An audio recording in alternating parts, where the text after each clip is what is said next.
sio kumnusuru ile ndugu yako kwa sababu unamtambua, unatoka naye kumoja au uko naye hapa, kafanya dhulma, kamfanyia mtu hapo mji hapo, alafu wewe unamtetea.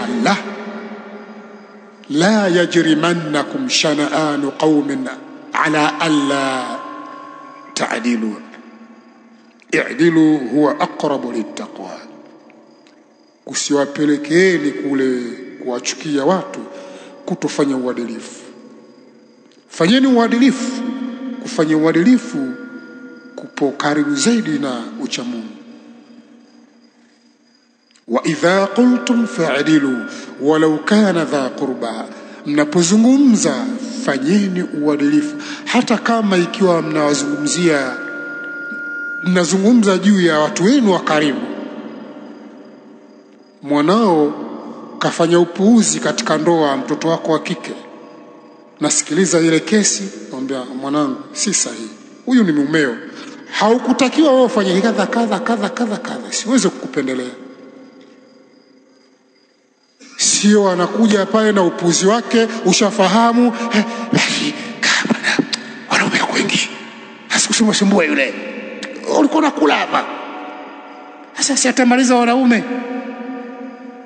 Fanya uadilifu, zungumza haki kwamba mwanangu, huu ni upuuzi uliofanya, huu usifanye hivi, huu ni mumeo huyu, hautaki wewe ufanye hivi. Baba mkwe, hivi ulivyofanya sivyo, hapa itakiwa ufanye 1 2 3. Kuwa mwadilifu. Ndugu yako amekosea hapa, ni salafi mwenzako amemkosea, sufi kaja hapa kuswali, umwambie ndugu yangu hapana sivyo, huyu ni Muislamu. Lakini sio Muislamu, huyu naye ni mwanadamu, ana haki. Waqulu linnasi husna.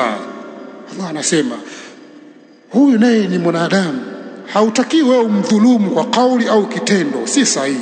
Wewe ni ndugu yangu, ni salafu mwenzangu, lakini kauli hii si sahihi kwa yule mtu yule, au kitendo hiki si sahihi kwa yule mtu. Kwa hiyo tupeane nusura, kwa lengo ni kuinusuru ile haki, sio kunusuru dhulma, kufanyiana ile dhulma na uadui. Ile jambo halitakikani katika Uislamu. Kwa hiyo alijtimaa, kuungana katika dini, kunakuwa katika mambo matatu: ala alhaqi wa bilhaqi wa lilhaqi. Ala alhaqi maana ala manhaji as-salaf, wa bilhaqi yani la ala alqabila au al-lawn au al-makan, yani kuungana kwa sababu ya haki, sio kwa sababu ya ukabila au rangi au ukaazi. Walilhaqi ay linusratil haqi, kwa ajili ya kuinusuru haki, sio kwa kunusuriana katika ile dhulma na ujeuri ule uadui.